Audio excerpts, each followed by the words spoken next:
Welcome to the Iran 1400 Project podcast, where we explore the past, present, and possible futures of Iran through informed dialogue, independent thought, and diverse voices. From historical insight to emerging narratives, we connect ideas to action in the pursuit of a more just, inclusive, and forward-looking society. Join us as we rethink Iran's trajectory, one conversation at a time.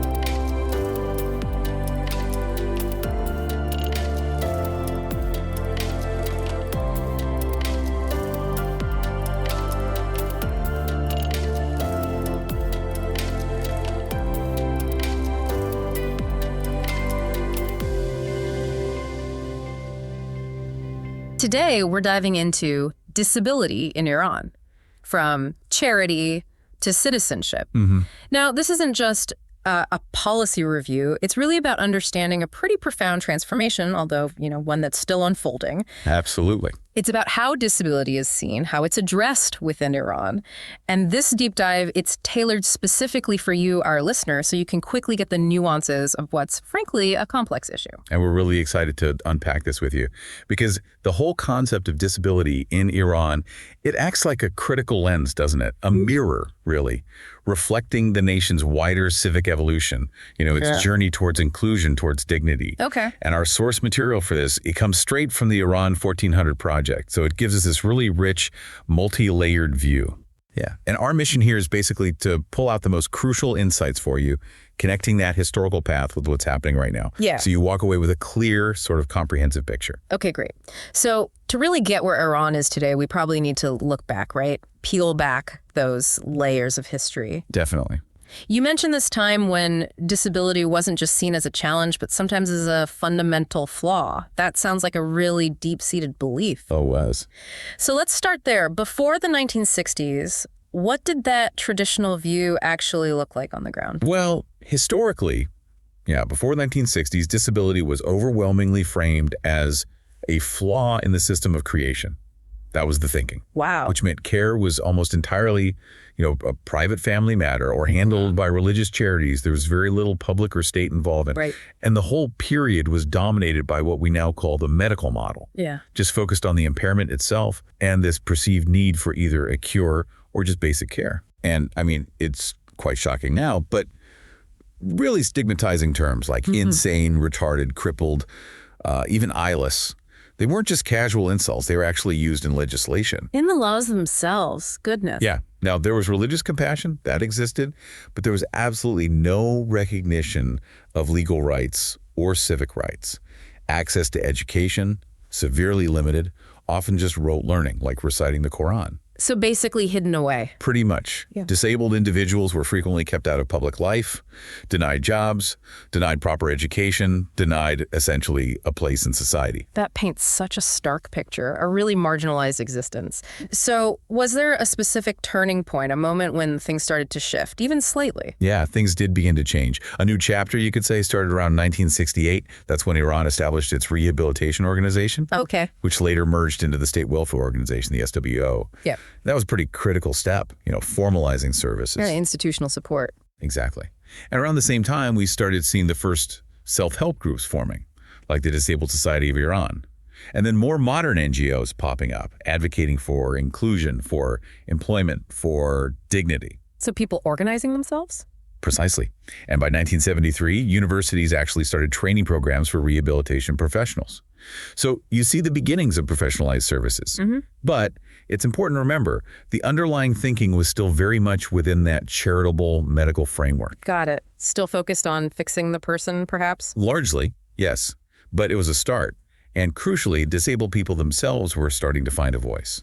Okay, so that takes us towards a really difficult period, the Iran-Iraq War. You mentioned that had a significant impact, but a complicated one. Very complicated, yeah. The war, kind of surprisingly, acted as a catalyst in some ways, but it also created this really deep divide. How so? Well, the key insight here, I think, is that the huge number of war-related injuries created this large, visible population of disabled war veterans, the Janbazan.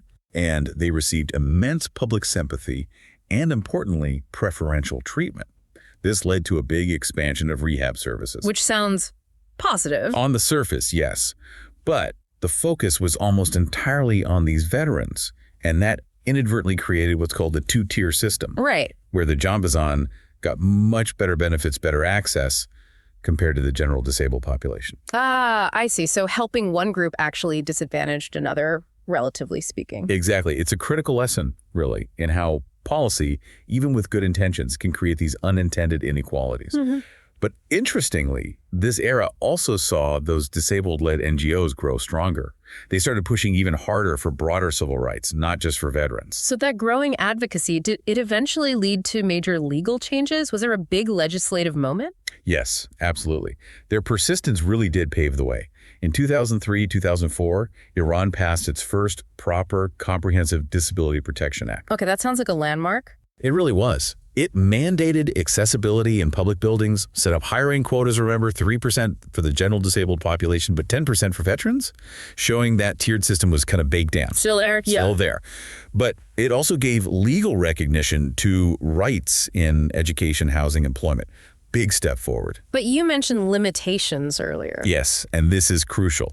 The law kept hold of a very restrictive, very medical definition of disability. How restrictive? It basically only covered people with conditions deemed severe or very severe. Okay, and what did that actually mean for people who didn't fit that narrow box? Well, it meant a lot of people were simply excluded, left out. This was especially true for individuals with psychosocial disabilities, things like severe depression, bipolar disorder, schizophrenia, conditions affecting mental well-being and social functioning. So mental health conditions were largely ignored. Pretty much. To even qualify under that definition, you had to meet these incredibly strict conditions, like a chronic mental disorder lasting at least 2 years, proof of multiple hospitalizations, and really clear evidence of functional impairment. Wow, that's a high bar. An incredibly high bar. It effectively meant huge numbers of people needing support were just left outside that legal safety net. No protection, no services under this specific act. So definitely progress with the act itself, but these significant exclusions are really important context. What about internationally?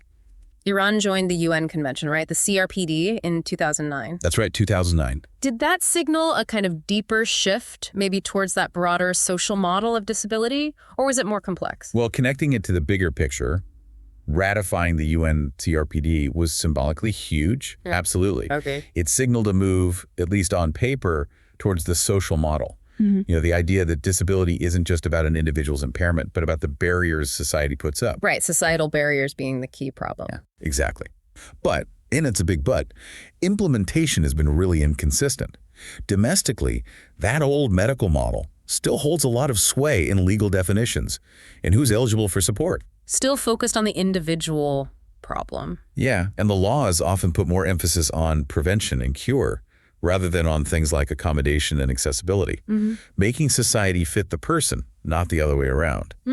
Even some of the new terminology like tavonka, which means something like ability seeker, while it might sound positive, well, some disability advocates argue it subtly shifts the burden back onto the individual.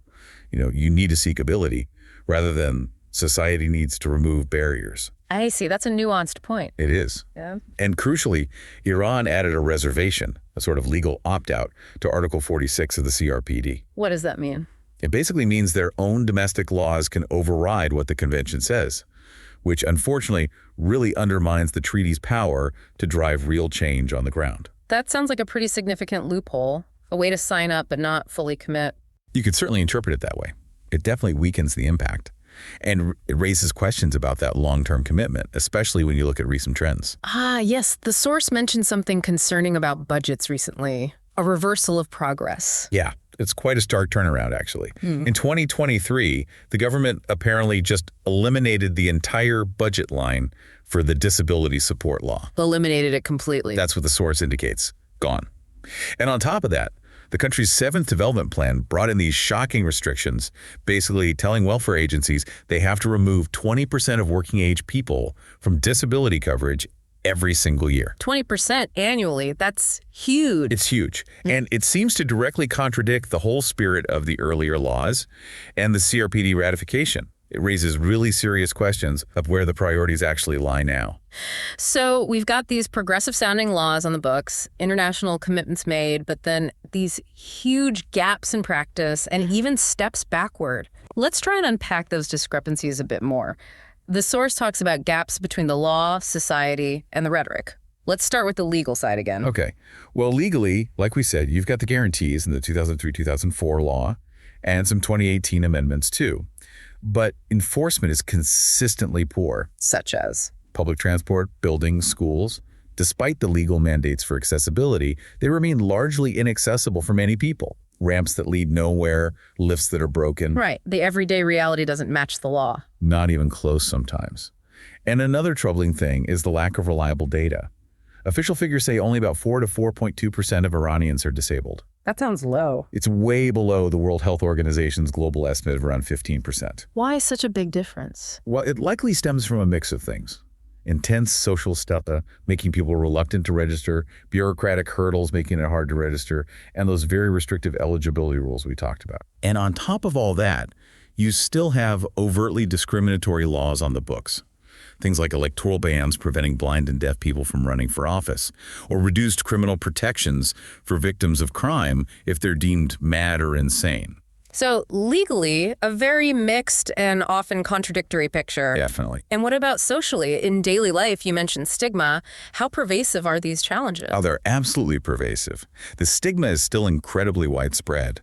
It tragically leads some families to hide disabled family members, especially girls, or those with intellectual or psychosocial disabilities. That's heartbreaking. It is. And disabled women face specific compounded challenges, higher rates of domestic abuse, really limited access to justice, sometimes even having things like wheelchairs or necessary medication withheld by caregivers or institutions. That's awful, and just getting around. Huge challenge. Public infrastructure is just riddled with barriers, ramps that are too steep or blocked, ATMs you can't reach, broken elevators, transport staff with absolutely no training on how to assist people, and personal assistance, like having a helper, it's not a guaranteed right. So many people are forced to rely entirely on family members, which puts immense strain on everyone. And education. You mentioned issues there earlier. Yeah, education access is particularly troubling.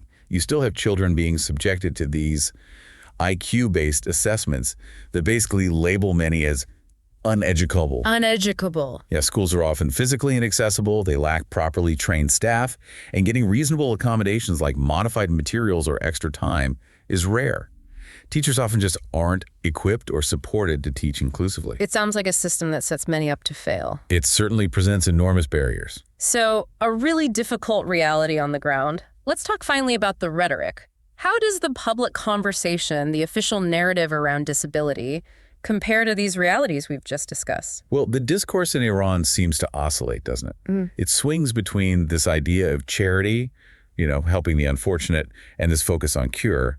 But it rarely seems to center on rights. There's a really heavy emphasis on prevention, which means a lot of public funding goes into medical treatments, things like cochlear implants, rather than into social accommodations. Like sign language interpreters or making buildings wheelchair accessible. Exactly. Things that allow people to participate in society as they are.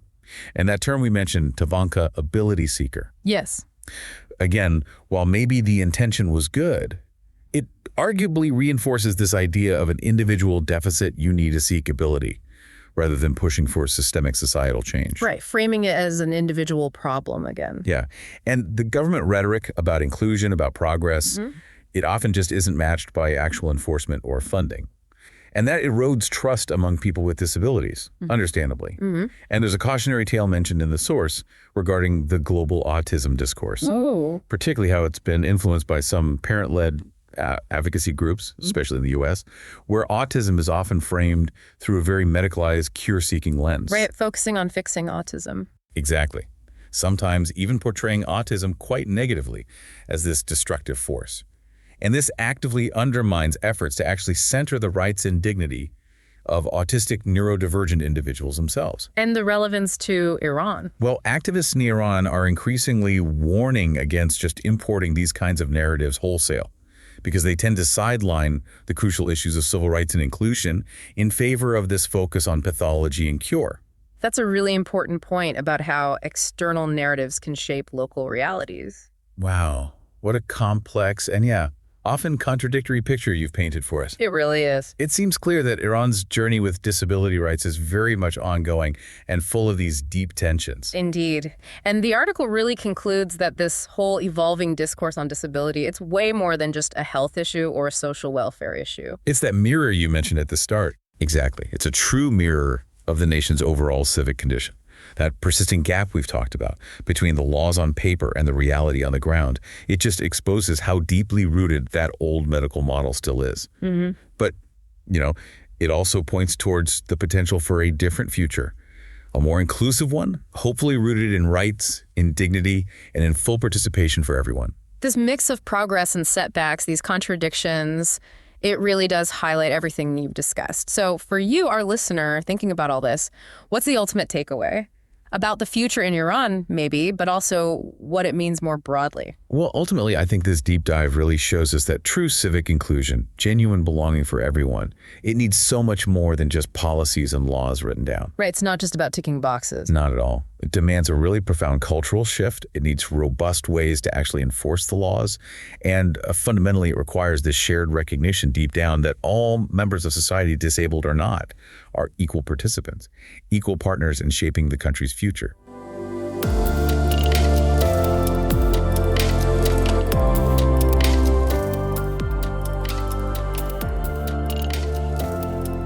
Thank you for listening to the Iran 1400 Project podcast. The Iran 1400 Project invites scholars, experts, and intellectuals to share their assessment of the evolution of institutions and ideas during the past 100 years to inspire a vision of Iran in the 1400s.